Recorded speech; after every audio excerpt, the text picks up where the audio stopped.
आमची लढाई आम्ही लढतोय. आता देणं नाही देणं हे सरकारचं काम आहे. फसवलं असेल तर आम्ही समाजाला नाही फसवलं, या आंदोलनाने समाजाला नाही फसवलं. सरकारचे पैसे घेऊन उगं त्या कॅमेरा पुढे येऊन दिवे लावायला नाही पाहिजे. बरेच लोक असं म्हणतात की जरांगे पाटील मुंबईला गेले, पण काय झालं त्याच्यातून किती टक्के लोकांना मिळाले किंवा काय, पण एक मार्ग मोकळा झालाय.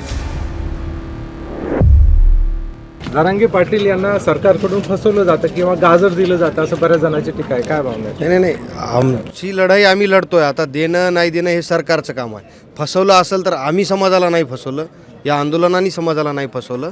तर सरकार हे सगळ्या गोष्टी फसवणूक करत आहे मराठा समाजाची. मराठा समाज पहिलेसुद्धा त्याच ताकदीनं मनोजदादांच्या सोबत होता आणि आज साधी बैठक बोलवली तर इथं सभेचं रूपांतर तुम्ही पाहू शकता. राज्याच्या कानाकोपऱ्यातून मराठा समाज इथं आला. त्याच्यामुळं फसवणूक जर झाली म्हणत असेल तर त्यानं सरकारला भांडायला पाहिजे.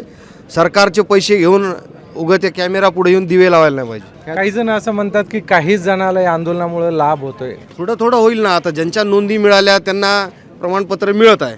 ज्यांच्या उद्या त्यांच्या पण नोंदी मिळतील, चालू आहे. मराठा आणि कुणबी हे एकच आहेत असं समजून मराठ्यांना कुणबी म्हणून ओबीसीतून आरक्षण मिळावं या मागणीसाठी कित्येक वर्षापासूनचा लढा चालू आहे. मागच्या 4 ते 5 वर्षात मनोजदादा जरांगे पाटील यांच्या नेतृत्वाखाली या लढ्याने खरं रूप धारण केलं आणि शासनावर आपण वेळोवेळी शासनाकडे या मागण्या मागितल्या. तेव्हा शासनाने वेळोवेळी आपल्याला वेगवेगळे लिखित आश्वासनं दिली, पत्र काढली, वेगवेगळे प्रकारची GR काढली, पण तरीसुद्धा त्याची अंमलबजावणी प्रभावीपणे होत नाही. बऱ्याच मराठा बांधवांचे कुणबी म्हणून ओबीसी प्रमाणपत्र निघाले, पण ते व्हॅलिडिटीसाठी प्रॉब्लेम आहे. काही ठिकाणी परत पुन्हा एकदा अडथळे येत आहेत, प्रमाणपत्र निघत नाही आहेत. म्हणजे एकीकडं मान्य करायचं की मराठा आणि कुणबी हे एकच आहेत म्हणून, आणि दुसरीकडे कुणबी म्हणून प्रमाणपत्र मात्र मिळू द्यायची नाही. ही जे शासनाची दुटप्पी भूमिका आहे, या भूमिकेला ठोस असं काहीतरी उत्तर द्यायचं म्हणून जरांगे पाटलांनी आता हे निर्णायक एक मीटिंग बोलवली आहे. या मीटिंगमधून आता पुढची दिशा काय असेल आणि मराठा समाज नेमका ओबीसीमध्ये कशा पद्धतीने आहे आणि त्याला कशा पद्धतीने न्याय मिळेल यासाठी पुढची दिशा आता ठरणार आहे. त्यासाठीची ही मीटिंग आहे. मनोज जरांगे पाटील यांच्या नेतृत्वाखाली 2दा मुंबईपर्यंत मराठा समाज जाऊन आलेला आहे. तर जरांगे पाटलाच्या लढ्याला यश भेटते नाही भेटते का, हे परत हे चालूच राहणार आहे का? बघा काय असतं, आपण सरकार म्हणजे मायबाप असतं. सरकार इथल्या जनतेचं सर्वस्व असतं. ते जनतेची जी मागणी असते ती पूर्ण करत असते. एखादी गोष्ट कशी, आता आपण समजा मुंबईला गेलो, आपण मागणी मागितली, त्यांनी मान्य केली, आपल्याला लिखित असं दिलं, पण त्याची अंमलबजावणी करत नाही म्हणून पुन्हा ह्या सगळ्या गोष्टी घडत आहे. बरेच लोक असं म्हणतात की जरांगे पाटील मुंबईला गेले, पण काय झालं त्याच्यातून किती टक्के लोकांना मिळाले किंवा काय, पण एक मार्ग मोकळा झाला आहे. आणि सगळ्यात महत्त्वाची गोष्ट म्हणजे जोपर्यंत सरकारची इच्छा होत नाही किंवा त्यांची इच्छाशक्ती होत नाही तोपर्यंत हे आरक्षण आपल्याला मिळणार नाही. कारण तुम्ही किती कागदावर लिहून दिलं तरी प्रत्यक्ष प्रमाणपत्र मिळणं आणि त्याचा फायदा किंवा लाभ समाजाला मिळणं ह्या गोष्टी जोपर्यंत शासन स्तरावरून होत नाही तोपर्यंत हा लढा चालू राहील. जरांगे पाटलाच्या लढ्याला खूप मोठं यश मिळालं. पहिल्यांदाच या लढ्यामुळं मराठा समाज आणि कुणबी एकत्र आहे किंवा एक आहे आणि त्यातून मराठ्यांना ओबीसी म्हणून आरक्षण मिळालं. हे या लढ्याचं खूप मोठं यश आहे. फक्त आता याची अंमलबजावणी चांगल्या पद्धतीनं करून घेणं महत्त्वाचं आहे. जय शिवराय. याच तुमच्या प्रश्नाला जोडून एक उत्तर देतो. जसं की संघर्षयोद्धा मनोजदादांनी सांगितलेलं, वारंवार सांगितलेलं आहे मराठा सेवकांना आणि समाज बांधवांना सगळ्यांना, की वारंवार आपल्याला ही लढाई लढावं लागणार आहे.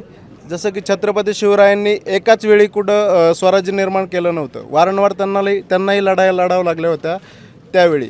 त्याच प्रकारे आत्ता देखील आपण वारंवार लढावं लागणार आहे ह्या सरकारच्या विरोधात. त्याशिवाय आपल्याला हे पदरात पडणार नाही. आणि प्रत्येक वेळी जेव्हा आपण लढतोय, मुंबईला जातोय, काही ना काही घेतल्याशिवाय आपण माघारी येत नाही आहे. सरकार त्याची नंतर 6 महिन्यांनी 3 महिन्यांनी अंमलबजावणी करत नाही.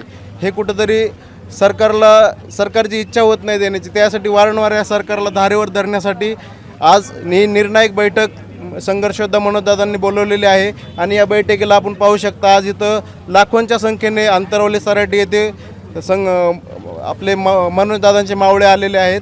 आणि आता जो निर्णय होईल तो पुढच्या आंदोलनाची दिशा आज या ठिकाणी ठरणार आहे. बरं, याआधीसुद्धा मुंबईपर्यंत गेलं होतं, आंदोलन मुंबईपर्यंत गेलं होतं, पण बरेच जण असं म्हणतात की जरांगे पाटलांनी काही अभ्यासक सोबत घेतले पाहिजे. कारण अभ्यासक नसल्यामुळे जरांगे पाटलाला एक GR दिला जातो, नंतर कळतं की या GRमध्ये काहीच हाती लागलं नाही. काय वाटतं? ॲक्च्युली याच्यामध्ये मनोजदादांचा अभ्यास त्यांनी 20 वर्ष तो अभ्यासच केलेला आहे. ह्याला कुठलंही आता नवीन जे उठसूट कोणी येणार माझा अभ्यास आहे माझा आहे का, ऐकतात ना पाटील, परंतु तुमचं कुठल्याही समाजाला धरून आणि ज्या सरकारची बाजू घेऊन तुम्ही जर मनोजदादांना असे क्रॉस क्वेश्चन करत असतील तर ते मनोजदादांनाही मान्य नाही आणि समाजालाही मान्य नाही. प्रत्येक विषयाचा सखोल अभ्यास मनोजदादांनी करूनच ही पुढची लढाई आता आत्तापर्यंत जी लढाई उभी केली ती अभ्यास करूनच लढाई उभी केली आणि या अखंड मराठा समाज महाराष्ट्र राज्याचा आणि संपूर्ण मराठा सेवकांचा मनोज दादावर ठाम विश्वास आहे. मराठ्यांना आरक्षण ओबीसीमधून देऊ शकतात, फक्त संघर्ष योद्धा मनोज दादा जरांगे पाटीलच देऊ शकतात.